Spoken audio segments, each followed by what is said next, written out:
ગંભીરતા લીધી છે ને લઈ રહી છે એટલા માટે જ આપણે દરેક ડૉક્ટર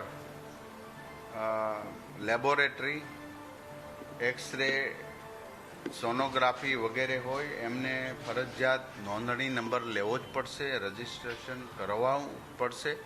એનો એક્ટમાં છૂટછાટ એટલે કે સમયની મર્યાદા આપીને ફરી વખત એને સ્કોપ મળે એ હેતુસર આપણે ગુજરાત ગવર્મેન્ટના આ બજેટ સત્રની અંદર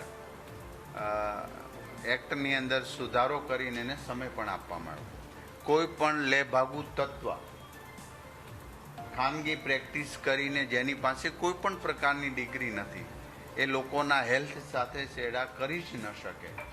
એ બાબતમાં અનેક ડુપ્લિકેટ કે પોતાના રીતે ઝૂંપડપટ્ટી કે અન્ય અવાવરું ગામોની અંદર આવી પ્રેક્ટિસ કરતા હોય એને આરોગ્ય વિભાગ દ્વારા કમ્પ્લેન મળતા તુરંત જ પકડી લેવામાં આવે છે.